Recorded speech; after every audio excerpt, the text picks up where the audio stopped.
বর্তমান রাজ্য কংগ্রেস দল পরিচালনাকারীরা বিভিন্ন সময় নিজেদের স্বার্থের জন্য কংগ্রেস দল ছেড়ে দিয়ে কখনো তৃণমূল কংগ্রেস দলে গিয়েছেন এবং কখনো বা বিজেপি দলে গিয়েছিলেন, কখনো আবার কংগ্রেস দলে ফিরে এসেছেন তারা। কিন্তু বিধায়ক বীরজিৎ সিনহা আজ অবধি কোনোদিনই কংগ্রেস দল ত্যাগ করেননি বলে সাংবাদিক সম্মেলন করে প্রকাশ্যেই বর্তমান ত্রিপুরা প্রদেশ কংগ্রেসের পরিচালনাকারীদের বিরুদ্ধে সরব হয়েছেন ঊনকোটি জেলা কংগ্রেসের সভাপতি তথা গৌরনগর পঞ্চায়েত সমিতির vice chairman Mohammad Badruzzaman. 12 March বুধবার দুপুরে কৈলাসহর কংগ্রেস ভবনে এক সাংবাদিক সম্মেলন অনুষ্ঠিত হয়েছে। সেই সাংবাদিক সম্মেলনে ঊনকোটি জেলা কংগ্রেসের সভাপতি মোহাম্মদ বদরুজ্জামান ছাড়াও উপস্থিত ছিলেন ত্রিপুরা প্রদেশ কংগ্রেসের সাধারণ সম্পাদক রুদ্রেন্দ্র ভট্টাচার্য এবং গৌরনগর পঞ্চায়েত সমিতির সদস্য তথা কংগ্রেস নেতা হিল্লোল গুপ্ত। সাংবাদিক সম্মেলনে ঊনকোটি জেলা কংগ্রেসের সভাপতি মোহাম্মদ বদরুজ্জামান জানান যে কৈলাসহরে পরিত্যক্ত বিমানবন্দর চালুর দাবিতে এবং কৈলাসহরে রেল পরিষেবা শুরুর দাবিতে এবং বন্যা কবলিত কৈলাসহর মহকুমাকে বাঁচানোর জন্য গোটা কৈলাসহর মহকুমায় মনু নদীর পাড়ে বাঁধ উঁচু করা সহ বাঁধ সংস্কারের দাবিতে দীর্ঘদিন ধরে বিধায়ক বীরজিৎ সিনহার নেতৃত্বে ঊনকোটি জেলা কংগ্রেস ধারাবাহিকভাবে আন্দোলন করে যাচ্ছে। বিভিন্ন সময় বিভিন্ন আধিকারিক সহ রাজ্যের বিভিন্ন সময় বিভিন্ন মুখ্যমন্ত্রী সহ রাজ্যপালকেও চিঠি দেওয়া হয়েছিল। সাম্প্রতিককালে কৈলাসহরে এক সরকারি অনুষ্ঠানে রাজ্যের মুখ্যমন্ত্রী মানিক সাহা এসেছিলেন। অনুষ্ঠান শুরুর পূর্বে কৈলাসহরের সার্কিট হাউসে মুখ্যমন্ত্রী বিশ্রাম নেওয়ার সময়কালে কৈলাসহরের সেই সমস্ত দাবিগুলো নিয়ে লিখিতভাবে ডেপুটেশন দেওয়া হয়েছিল। মুখ্যমন্ত্রী মানিক সাহা দাবিগুলোর প্রতি সহমত পোষণ করে বলেছিলেন যে দাবিগুলো বাস্তবায়িত করার জন্য উনি আন্তরিকভাবে চেষ্টা করবেন। উনি একজন নির্বাচিত জনপ্রতিনিধি হিসেবে এবং গৌরনগর পঞ্চায়েত সমিতির ভাইস চেয়ারম্যান হিসেবে সেদিন মুখ্যমন্ত্রী মানিক সাহার কাছে প্রতিনিধিমূলক ডেপুটেশন প্রদানকালে মুখ্যমন্ত্রীকে উত্তরীয় পড়িয়ে সংবর্ধিত করেছিলেন।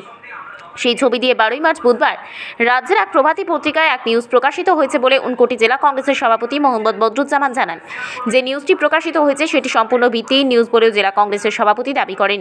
উনি আরও বলেন যে নিউজে বলা হয়েছে উনি কংগ্রেস দল ত্যাগ করে বিজেপি দলে চলে যাচ্ছেন, যা নাকি উনি কোনোদিনও ভাবতেও পারেননি। জেলা কংগ্রেসের সভাপতি মোহাম্মদ বদরুজ্জামান সরাসরি না বলেও ঘুরিয়ে ফিরিয়ে বলেন যে এই নিউজের জন্য বর্তমান রাজ্য কংগ্রেস পরিচালনাকারীদেরই দায়ী করেছেন। প্রদেশ কংগ্রেস পরিচালনাকারীরাই এই নিউজের ইন্ধন দিয়েছেন। দলবদ্ধদের কোনোদিনই নীতি কিংবা আদর্শ থাকে না। একটানা 45 বছর ধরে উনি নির্বাচিত জনপ্রতিনিধি, উনি কোনোদিনই ভোটে হারেননি। রাজ্য কংগ্রেস পরিচালনাকারীদের বিরুদ্ধে এভাবে প্রকাশ্যে নিজের অভিমত ব্যক্ত করেছেন মোহাম্মদ বদরুজ্জামান।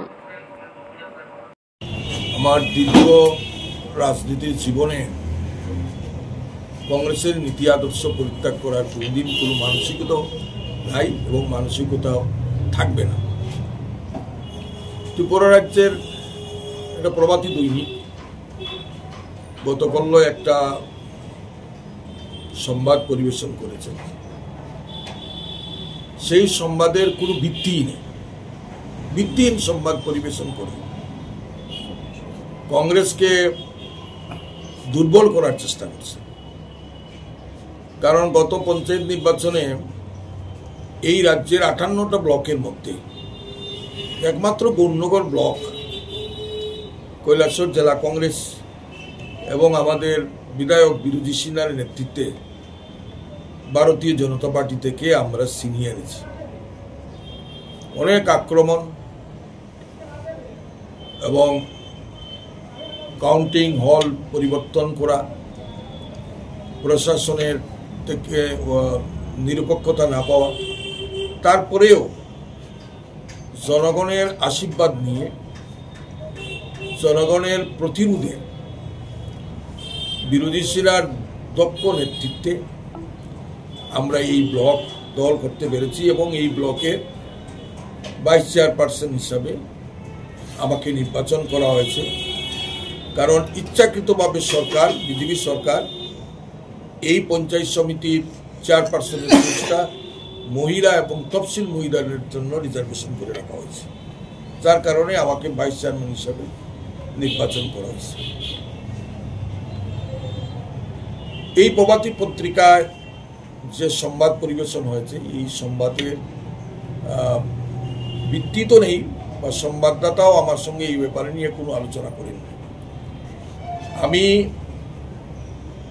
গৌরনগর পঞ্চায়েত সমিতির চেয়ারপারসন হিসাবে, ভাইস চেয়ারপারসন হিসাবে বা কৈলাসহরের এই জেলার একজন জেলা কংগ্রেসের একজন দায়িত্বপ্রাপ্ত ব্যক্তি হিসাবে কৈলাসহরের উন্নয়নের জন্য বা আমার জেলার উন্নয়নের জন্য আমার যতটুকু আন্দোলন করার প্রয়োজনীয়তা আছে, আমি গণতান্ত্রিক উপায়ে সেই আন্দোলন সংগঠিত করতে যাব। আমরা মুখ্যমন্ত্রীর কাছে পঞ্চায়েত সমিতির তরফ থেকে,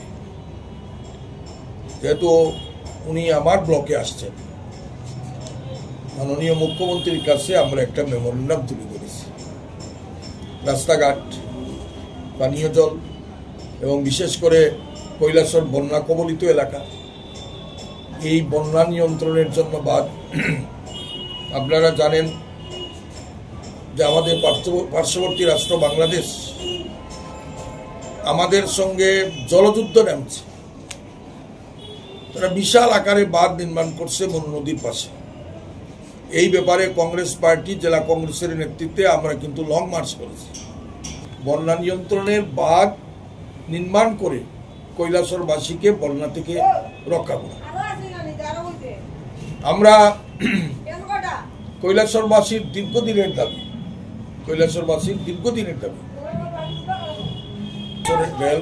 রেলমন্ত্রীর কাছে, কৈলাসর জেলা কংগ্রেসের তরফ থেকে রেলমন্ত্রীর কাছে আমরা গণস্বাক্ষর করি, হাজার হাজার মানুষের গণস্বাক্ষর করি। আমরা মাননীয় মুখ্যমন্ত্রী, এই রেলমন্ত্রীর কাছে আমরা ডেপুটেশন দিয়েছি যে কৈলাসরে রেল চাই। বিরোধী সেনার নেতৃত্বে গুয়াহাটি মালিগাঁওয়ে রিজনাল ম্যানেজারের কাছে আমরা মেমোরেন্ডাম প্রেস করি। কৈলাসরবাসীর খুব জনপ্রিয় দাবি, জেলা হেডকোয়ার্টারের সদর হেডকোয়ার্টার কৈলাসর, জেলা হেডকোয়ার্টার, এখানে রেলের সংযোগ, কৈলাসরের বিমানবন্দর চালু, এইসব ব্যাপারে আমরা ওনার কাছে একটা স্মারকলিপি প্রদান করি। এই স্মারকলিপি